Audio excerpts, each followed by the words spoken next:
আসসালামু আলাইকুম রাহমাতুল্লাহ।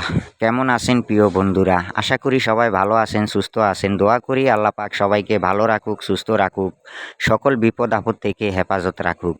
আসুন আমরা ৬০ ফিট থেকে মিরপুর 11:30 পর্যন্ত যাব।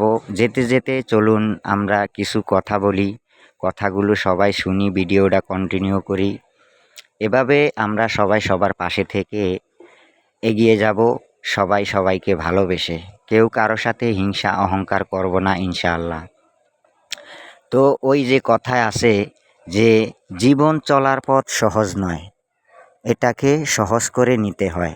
কথাটা কার কাছে কীরকম মনে হয় আপনারা কমেন্ট বক্সে জানাবেন।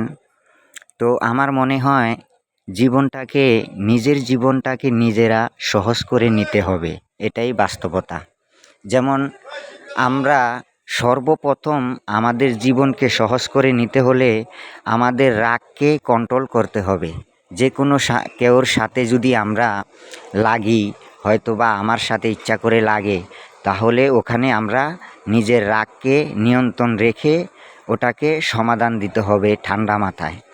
এই যে গাড়ি চালাইছে, গাড়ি চালক এভাবে কি সুন্দর করে ড্রাইভিং করতেছে, ডাইনে বামে সামনের দিকে পিছনে লক্ষ্য করে খুবই সতর্কভাবে গাড়িটা চালাইতে হয়। যদি কোনো ভুল পরামর্শ নিতে যায়, এখানে অ্যাক্সিডেন্টের ভয় থাকে।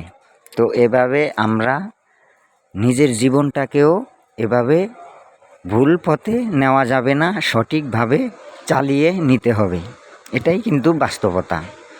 দ্বিতীয় নম্বর হলো গিয়া আমাদের জীবন সঙ্গিনী, আমাদের আত্মীয় স্বজন, যাদের সাথে আমরা ফ্যামিলি সবার সাথে চলি, সবার সাথে আমরা ম্যানেজমেন্ট করে চলতে হবে। সবাইকে বুঝে শুনে চলতে হবে, একজনকে আরেকজন বুঝে চলতে হবে। শুধু একজনে সবাইকে বুঝে চললে হবে না, সবাই সবাইকে বুঝে শুনে চলতে হবে।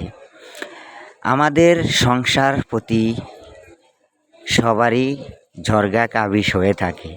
ঝরগা কাবিস হলেই আমরা রাগ করি।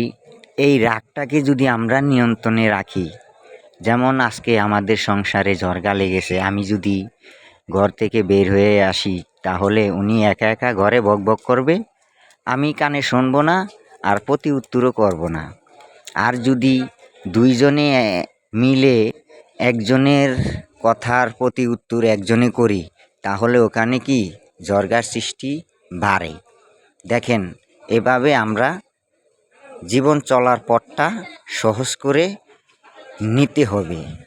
সহজ করে নিতে হলে একটু কষ্ট করতে হয়, এই কষ্টটাই আমরা সবাই করতে হবে ভাই। তো এভাবেই জীবন পথ চলাটা আমরা সহজ করে নিব। তো দেখুন, তো অনেক বকবক করলাম, এবার আসুন ফেসবুক সম্বন্ধে কিছু কথা বলি। আমরা সবাই চাই যে আমার ফলোয়ার ঝড়ের গতিতে বাড়ুক, অথচ আমরা চাই না কেউ কাউকে ফলো দিতে। কিরে ভাই, ফলো যদি দেই তাহলে কি আমি আমার কন্টেন্ট মনিটাইজেশন পাবো না? পাবো। আমি ফলো দিব, আমাকে আরেকজনে ফলো দিবে, ফলো ব্যাক দিবে, এভাবেই তো আমরা এগিয়ে যাব। আমার ভিডিওতে একজনে কমেন্ট করবে, আমি কমেন্টের রিপ্লাই দিমু, আমি আবার আরেকজনের ভিডিওতে কমেন্ট করবো, কমেন্টের রিপ্লাই দিমু।